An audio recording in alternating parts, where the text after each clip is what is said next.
শিক্ষান্ত পৰীক্ষাৰ সমাজ বিজ্ঞানৰ এটা প্ৰশ্ন যেটো প্ৰশ্নক লৈ এই মুহূৰ্তত ৰাজ্যজুৰি অব্যাহত আছে তীব্ৰ প্ৰতিক্ৰিয়া এটা অবান্তৰ প্ৰশ্ন এটা অদ্ভুত প্ৰশ্ন যেটো প্ৰশ্নই পৰীক্ষা কেন্দ্ৰত ছাত্ৰ ছাত্ৰীসকলক বিভ্ৰান্ত কৰি তুলিলে যেটো প্ৰশ্ন ছাত্ৰ ছাত্ৰীসকলৰ মন মগজু জুকাৰি গল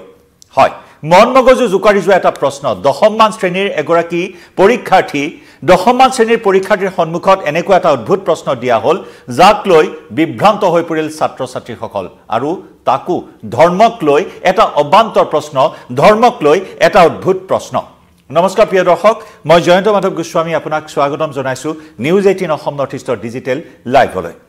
এটা অদ্ভুত প্ৰশ্ন ইতিমধ্যে সোশ্যাল মিডিয়াৰ পৰা আৰম্ভ কৰি সৰ্বত্ৰে এই বিষয়টোক লৈ তীব্ৰ প্ৰতিক্ৰিয়া তীব্ৰ আলোড়ন অব্যাহত আছে প্ৰিয় দৰ্শক এইখিনি মুহূৰ্তত আপোনালোকৰ মতামত জানিব বিচাৰিম হাইস্কুল শিক্ষান্ত পৰীক্ষাৰ্থীৰ বাবে এনেকুৱা ধৰণৰ প্ৰশ্ন কিমান সমীচীন হাইস্কুল শিক্ষান্ত পৰীক্ষাৰ পৰীক্ষাৰ্থীৰ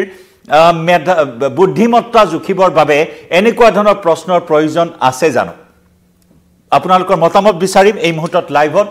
কমেন্ট সেকশনত আপোনালোকে মতামত আগ্ৰহ হ'ব পাৰে এনে ধৰণৰ এটা প্ৰশ্ন যিটো প্ৰশ্নক লৈ এতিয়া তুমুল বিতৰ্কৰ সৃষ্টি হৈছে ৰাজ্যৰ শিক্ষা জগতত অভিভাৱকৰ পৰা আৰম্ভ কৰি সচেতন মহল বিদ্যুৎ মহল সৰ্বত্ৰে এই প্ৰশ্নটোক লৈ প্ৰতিক্ৰিয়া অব্যাহত আছে প্ৰশ্নটো ইতিমধ্যে আপোনালোকে অৱগত হৈছে যে ধৰ্মৰ ভিত্তিত এখন চিকিৎসালয় কেন্দ্ৰ কৰি এটা প্ৰশ্ন কৰা হৈছে ধৰ্মৰ ভিত্তিত দুটা সম্প্ৰদায়ক অতি দৃষ্টিকটুভাৱে তুলনা কৰা হৈছে দুটাকৈ সম্প্ৰদায়ক আৰু এই দুটা সম্প্ৰদায়ক অতি দৃষ্টিকটুভাৱে তুলনা কৰাৰ পৰিণতিত ছাত্ৰ ছাত্ৰীসকল বিভ্ৰান্ত হ'বলগীয়া হ'ল আমি এই মুহূৰ্তত দেখুৱাইছো আপোনালোকক সেই অবান্তৰ প্ৰশ্নটোৰ কথা সবিস্তাৰে য'ত ৰাজ্যজুৰি বিতৰ্ক এই মুহূৰ্তত অব্যাহত আছে 57 নম্বৰ প্ৰশ্ন কাকতৰ 60 পৃষ্ঠাৰ 57 নম্বৰ প্ৰশ্নটো আছিল এখন হাস্পতাল আৰু তাৰে চিকিৎসাক লৈ প্ৰশ্নটোত দৃষ্টিকটুভাৱে তুলনা কৰা হৈছে দুটা ধৰ্মক য'ত মেট্ৰিকৰ সমাজ বিজ্ঞানৰ 57 নম্বৰ প্ৰশ্নটো আছিল তেনেকুৱা যে এখন হাস্পতাল তাতে চিকিৎসা কৰা কেন্দ্ৰ কৰি দুটা সম্প্ৰদায়ক অতি দৃষ্টিকটুভাৱে তুলনা কৰা হৈছিল প্ৰশ্নটো এই মুহূৰ্তত আপোনালোকৰ সন্মুখত আগবঢ়াব বিচাৰিছো ইতিমধ্যে বহুতেই অৱগত হৈছে এই অবান্তৰ প্ৰশ্নটো যে তলৰ বিৱৰণটো পঢ়া আৰু তাৰ পিছৰ প্ৰশ্নৰ উত্তৰটো দিয়া ধৰা হওক চৰকাৰে পুনৰ জনাম ধৰা হওক চৰকাৰে দাম্বুক নামৰ গাঁওখনত এখন চিকিৎসালয় স্থাপন কৰিলে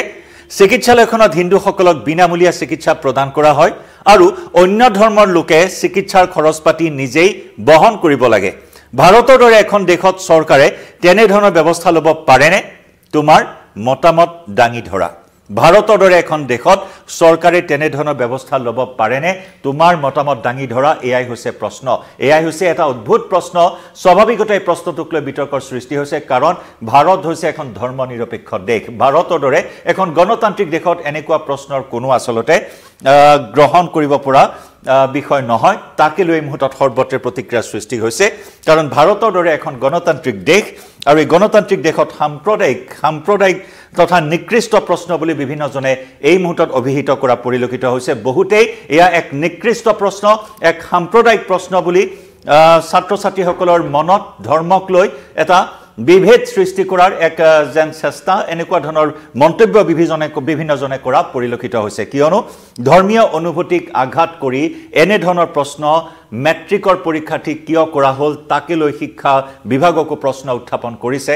আমাৰ হাতত শিক্ষামন্ত্ৰীৰ ভাষ্য আছে আমি শিক্ষামন্ত্ৰীৰ ভাষ্য আগবঢ়াম কিন্তু এটাই প্ৰশ্ন এই মুহূৰ্তত যে ভাৰতৰ দৰে এখন গণতান্ত্ৰিক দেশত এনে ধৰণৰ প্ৰশ্ন অবাস্তৱ তথা অমূলক ভিত্তিহীন সেই কথাই উল্লেখ কৰিছে এক অবাস্তৱ প্ৰশ্ন কৰা হৈছে এক ভিত্তিহীন প্ৰশ্ন কৰা হৈছে যদিওবা এই প্ৰশ্নটোৰ উত্তৰে হৈছে যে বিশেষ সম্প্ৰদায়ৰ লোকে ধন খৰচ কৰি চিকিৎসা কৰিব পাৰে নে নোৱাৰে ইয়াৰ উত্তৰ হৈছে নোৱাৰে এয়া এটা সাধাৰণ জ্ঞান বা সাধাৰণ কথা যে নোৱাৰে সকলোৱে জানে নোৱাৰে কাৰণ ভাৰত হৈছে এখন ধৰ্মনিৰপেক্ষ দেশ ভাৰতৰ সংবিধানত সেই কথা স্পষ্টকৈ উল্লেখ আছে ভাৰতৰ সংবিধানৰে এটা অন্যতম বৈশিষ্ট্য হৈছে ভাৰত এখন ধৰ্মনিৰপেক্ষ দেশ গতিকে সেই দিশৰ পৰা এই প্ৰশ্নটো আছিল অত্যন্ত অবাস্তৱ তথা অমূলক গতিকে দুটা ধৰ্মক এনেদৰে অতি দৃষ্টিগতভাৱে তুলনা কৰি ছাত্ৰ ছাত্ৰীসকলক বিভ্ৰান্ত কৰাৰ কোনো প্ৰয়োজন নাছিল বুলি বিভিন্নজনে মতামত প্ৰতিক্ৰিয়া প্ৰকাশ কৰা পৰিলক্ষিত হৈছে প্ৰিয় দৰ্শক এই মুহূৰ্তত পুনৰ আপোনালোকক অনুৰোধ জনাব বিচাৰিম আপুনি কিভাৱে এনেকুৱা ধৰণৰ এটা বিষয় চাব গ'লে এটা স্পৰ্শকাতৰ প্ৰশ্ন এনেদৰে ছাত্ৰ ছাত্ৰীসকলক কৰা হৈছে মতামত এই মুহূৰ্তত আপোনালোকে আগবঢ়াব পাৰে ৰঞ্জিত গগৈ উল্লেখ কৰিছে যে ছাত্ৰ ছাত্ৰীৰ মানসিক ভাৰসাম্য হেৰুৱা এখন পেপাৰ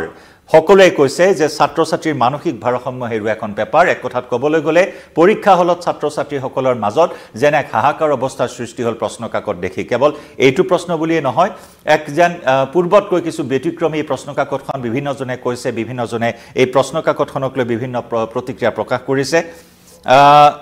জুঠিখা হালৈ লহকৰ তেওঁ উল্লেখ কৰিছে ভাৰত এখন ধৰ্মনিৰপেক্ষ দেশ স্বাভাৱিকতে ইয়াত আৰু ছাত্ৰ ছাত্ৰীসকলৰ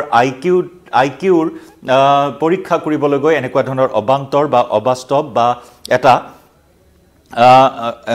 অমূলক প্ৰশ্ন কৰাৰ কোনো প্ৰয়োজন নাছিল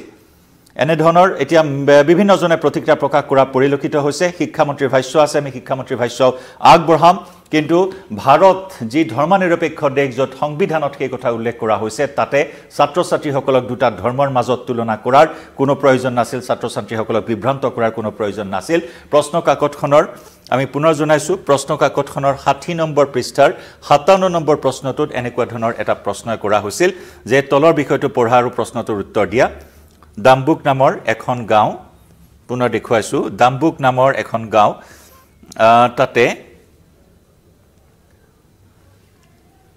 পুনৰ আগবঢ়াইছো প্ৰশ্নটো আপোনালোকৰ সন্মুখত য'ত এখন চিকিৎসালয় স্থাপন কৰা হ'ল চিকিৎসালয়ত হিন্দুসকলক বিনামূলীয়া চিকিৎসা প্ৰদান কৰা হয় কিন্তু অন্য ধৰ্মৰ লোক চিকিৎসাৰ খৰচ পাতি নিজেই বহন কৰিব লাগে এনে ধৰণৰ প্ৰতিক্ৰিয়া এই মুহূৰ্তত দেখিবলৈ পোৱা হৈছে এনে ধৰণৰ প্ৰশ্নক লৈ প্ৰতিক্ৰিয়া অব্যাহত আছে আৰু প্ৰিয় দৰ্শক এই মুহূৰ্তত আপোনালোকৰ মতামত জানিব বিচাৰিম কমেন্ট সেকশনত আগবঢ়াওক মতামত যেহেতু পোনপটীয়া সম্প্ৰচাৰত আপোনালোকে সংযুক্ত হৈ আছে মোৰ সৈতে লাইভত লগতে শিক্ষামন্ত্ৰী গৰাকীও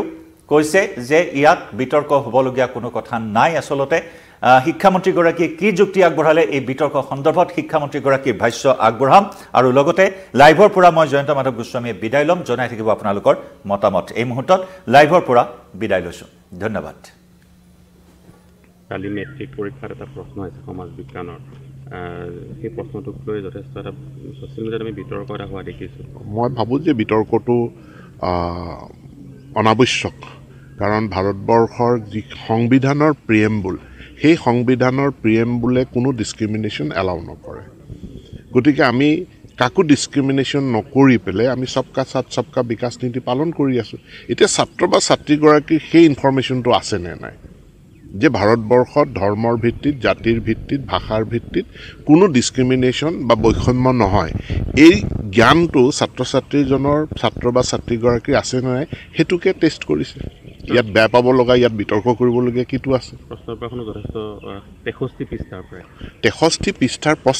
প্ৰশ্ন কাকতখন লৈ পেলাই কি সমস্যা প্ৰশ্ন কাকতখনে 63 পৃষ্ঠা গতিকে ছাত্ৰ ছাত্ৰীয়ে প্ৰশ্নখিনি যাতে অলপ পঢ়ি পেলাই গোটেই বুজিব পাৰে সেইকাৰণে সেইদিনা পৰীক্ষা 15 মিনিট আগতীয়াকৈ আৰম্ভ কৰা হৈছে আপুনি পূৰ্বতে কৈ আছিলে যে মেট্ৰিক পৰীক্ষা হয়তো নহ'ব পাৰে কিন্তু এবাৰ ভৱিষ্যতলৈ আপোনালোকে যদি মানুহে মেট্ৰিক শব্দটোৰ অৰ্থই বুজি নাপায় মই কি কৰিম ডিক্সনেৰীখন মেলি পেলাই মেট্ৰিক শব্দটোৰ অৰ্থ কি চাই ল'লে হ'ল মেট্ৰিকৰ অৰ্থটো হ'ল দশম গতিকে দশম শ্ৰেণীৰ পৰীক্ষা কিয় নহ'ব